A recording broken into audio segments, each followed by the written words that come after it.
Good morning, everyone. Hope you're all okay. And this talk today is living a theosophical life. Theosophical teaching, and indeed all true spiritual teaching, is based upon the fact that the personal self is transitory and that we should aim in our quest to focus our attention on that dimension of our being that is eternal. This is the only way to succeed in the final analysis. Society in general worships the physical body and the personality, and even in spiritual circles, the name of the one speaking is often more important than what is said. The celebrity culture runs deep. The truth is that it does not matter who delivers the message as long as it is delivered correctly, and we should all be working as one mind and soul towards the enlightenment of humanity as a whole. As theosophical students, our motto should be, as the Masters told us, to start a brotherhood of humanity and a real universal fraternity. If we are to be a nucleus of this brotherhood, then the bar is set high. We must foremost learn to love each other and forgive in all cases, and where someone errs, try to help rather than condemn, passing the gentlest sentence possible on them if we need to. Are we, as followers of the Trans-Himalayan Brotherhood, to act as does a world ignorant of the words of the Holy Ones? It should be almost as if the same person was wearing many different masks, was delivering the teachings from many different angles, with the essence being the same. Unity is strength. United we stand, divided we fall, is very true in all walks of life. Never push oneself forward in any way, as this is the ego and the transitory personality playing its tricks, trying to sow dissent amongst us. If there is even a trace of enmity or jealousy towards a fellow member of the society or society in general, then the right conditions are not there, and any talk of brotherhood becomes hypocrisy and cant. It is useless to study and talk of theosophy until we are learning to love one another and to act as one. A Zen master once said that the prohibition of Buddhism from killing does not just mean to refrain from taking life physically, but also implied that those who spoke of Buddhism without living the Buddhist life were killing Buddhism. But we are not perfect yet, so most people will say that in that case, hardly anyone should deliver theosophical teachings or spiritual teachings. But it is all a matter of motive. Are we studying and lecturing on theosophy and spirituality so others will think us good speakers and students? Or do we really want to save humanity from sinking into a darkness that it may never recover from? If our motive is altruistic, then that will strike home in the hearts of the listeners more than the words. Again, some may say that as long as the teachings are given out, the motivation does not matter. But we are really trying to touch hearts, not just minds. Many of us find excuses not to act in this way and build walls instead of bridges, taking from the teachings only those things that fit in with our way of thinking and turning a blind eye to those that do not. We must beware that we do not go the way of organized religions and meander down the same path. We must check our motives, and if we cannot act in a loving way towards each other, what hope is there for the world in general? The Quran says, if you kill one person unjustly, it is as if you have killed the whole of humanity. And if you save one person, it is as if you have saved the whole of humanity. We know this because anyone who has any reasonable level of sensitivity experiences an actual physical sensation when some great atrocity is perpetrated as a result of terrorism, war, or some natural disaster. This may be as a depression or a feeling of anger or of great sorrow. This is proof that inwardly we are all one, and the suffering ripples through the whole of humanity and holds up its general progress.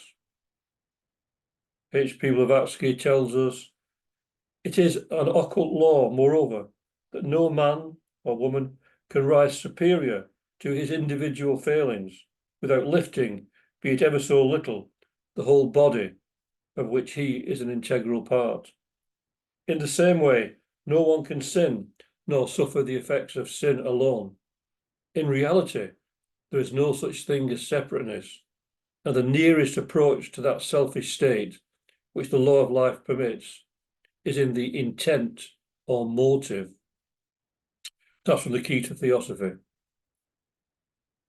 So we must not spend our lives and our time just preaching to the converted, but let our light shine for all to see without proselytizing. But because people must be encouraged to find the truth for themselves, and so we can only provide guidelines. At our lodge meetings and conferences, the welfare of humanity should always be uppermost in our minds as we study and socialise, spending time in a mini golden age of love and fellowship that will have a positive and uplifting effect on a society in general. We must not forget the beneficial effects of harmonious living, heart-centred awareness, and a compassionate eye on all those who are struggling. In the rush of life, these simple truths often pass us by, and we are lost in a labyrinth of words, concepts, and images, like a man lost in a thick forest, as Shankaracharya tells us. Simplicity of living becomes lost to us, and we find more excuses to be complicated, and thus form more clouds covering the sun of our awareness. One ray of hope shining in someone's darkness is worth 1,000 words. A practical act of kindness is sometimes all that is needed in a situation, and it is always better to do that directly than through a third party, if possible. It may be in the rush of life we lose sight of the essential role that the Theosophical Society plays in the enlightenment of humanity. Organised religion has failed to do this, and in fact, in many cases, has done the exact opposite and caused more suffering than comfort for the troubled mind. This is because religions are man-made. If one was to follow the teachings in the Sermon on the Mount and live by Jesus' words, then this would have a profound and uplifting effect on the world in general. But most of those professing to be Christian through the centuries have made little attempt to live to the words of their founder. Great teachers have come to deliver the message of love and peace, but have been largely ignored. H.P. Blavatsky also delivered this message, but it has failed to take root in the minds and hearts of humanity as a whole. W.Q. Judge, in his writings, strongly emphasised the practice of universal brotherhood and the occult effects of its practice. We need to think more of this side of the teachings than mere dead letter promulgation. Also, we need to think about our responsibility to humanity and to understand from H.P. Blavatsky and the Master's teachings how essential it is to live this universal brotherhood of humanity. H.P. Blavatsky writes again in the Key to Theosophy, if the action of one reacts on the lives of all, and this is a true scientific idea, then it is only by all men becoming brothers and all women sisters, and by all practicing in their daily lives true brotherhood and true sisterhood, that the real human solidarity which lies at the root of this elevation of the race can ever be attained.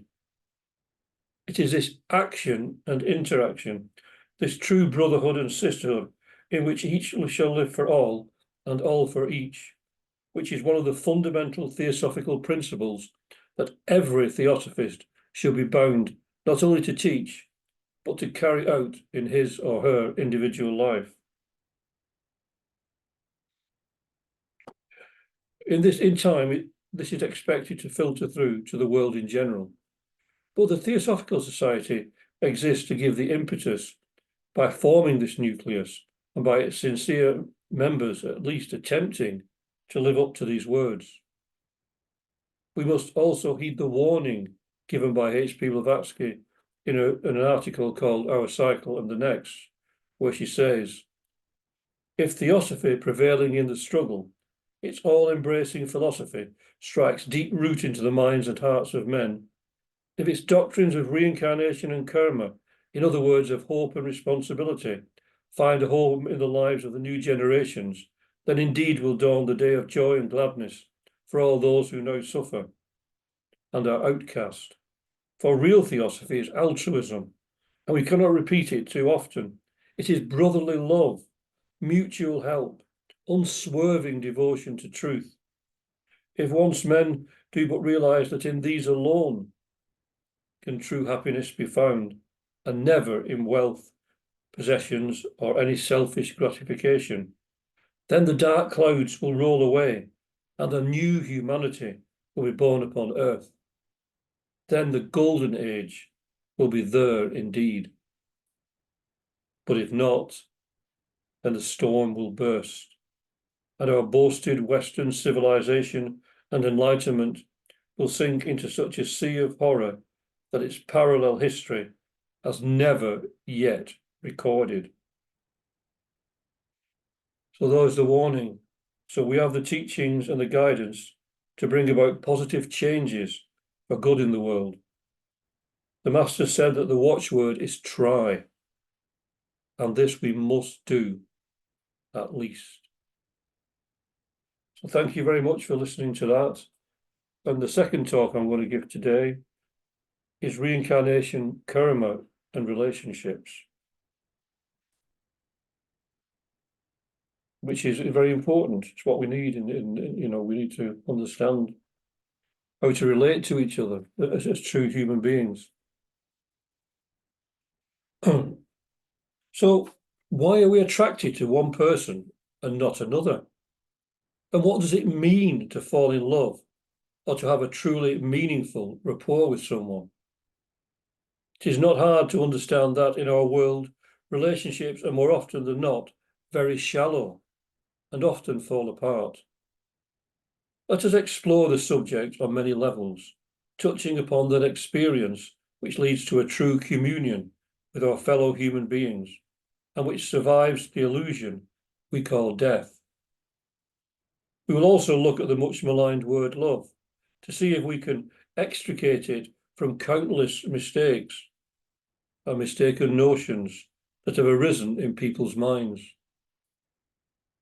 Firstly, we need to realise that it is impossible to separate the whole matter of relationships from the twin laws of karma and rebirth or reincarnation.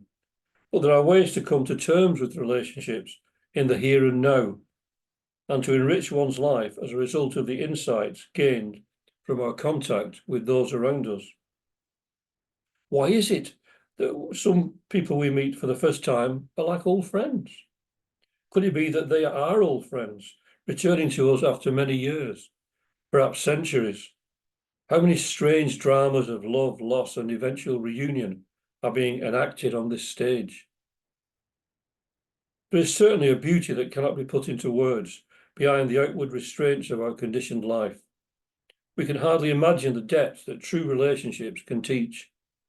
But if we take the wider view that an understanding of reincarnation and karma gives us, then the possibilities in our lives become limitless.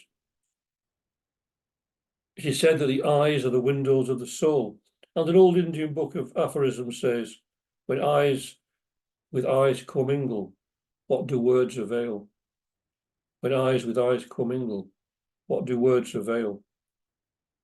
Sometimes the book of life seems to be contained in the eyes. Perhaps it is there that we can discover the true history of an individual. Certainly the essence of experience shines out from these orbs of light. There are ways to communicate that we have no need of clumsy words. In fact, in most cases, words can actually prevent the maturing of a relationship. It is often observed that elderly couples who have lived together for most of their lives do not talk to each other very much. They have a silent communion. The cynic may conclude that's because they have run out of things to say. But this is only true to a certain extent. When we run out of words, we have to go deeper. And if we are to continue the relationship, either that, or we drift apart. A main occupation today is in finding the right partner. So let us begin to look at partnerships. Once more, we meet the problems of paucity of feeling brought about by an inadequate education system. Two people may feel physically attracted to each other and may be vaguely aware of something more, but are unable to access their deeper feelings because their higher emotions have not been allowed to develop. Therefore, the attraction remains merely on a physical and lower emotional level, and eventually the relationship disintegrates, no matter how seemingly close it seems at the beginning. So by the time they have married, had children, or lived together for a while, all that remains is an empty shell, where once the seeds of a real affinity existed. The words of the marriage ceremony are totally empty in their inner meaning, and if their inner meaning is not taken aboard. How many people today go so far as to try to uphold their marriage vows to the letter? Most are questioned on the grounds of being sexist or antiquated. This may be so, but an intelligent awareness of the meaning of these vows is more important than a relationship built on thin air, or worse still, through merely sensual or financial considerations. This is a mockery of the true dignity of the human being. There is, however, a hidden ground of being that unites us all, that is left out of our education system and therefore out of society in general, particularly in the West. So beguiling is the illusion perpetuated by Western nations that Eastern countries are now eager to follow the path of soul oblivion. The greatest failing of the materialistic system is its belief in only one life, the father of countless ills. In fact, in all its ideologies, whether political, social, or religious, this then is the root cause of the general worldwide turmoil at the moment. The rise in crime, particularly murder, is the result of our being educated in the belief that once one is dead, they are dead. There's no mention of the law of cause and effect. If people came to realize scientifically that action and reaction are equal and opposite, they would think twice about brutally killing a fellow human being, maybe for a petty sum of money. Although many scientists are taking a wider view, it will be some time before these ideas become generally accepted. Let us not become complacent. Things may get worse before they get better. Everyone has a part to play, and it is up to each one of us, individually and collectively, to help speed things on. Then life will get better. Thank you very much for listening to these two talks, and I hope you get something from them. Om Shanti, Shanti, Shanti, peace, peace, peace. Peace on earth and goodwill to all beings. So let's try to work towards that, peace on earth and goodwill to all beings, the way the world is. But we can make positive effects. Even one individual thinking positively, meditating on peace, love, and harmony can have an effect. Don't think that what you do is unimportant. Namaste.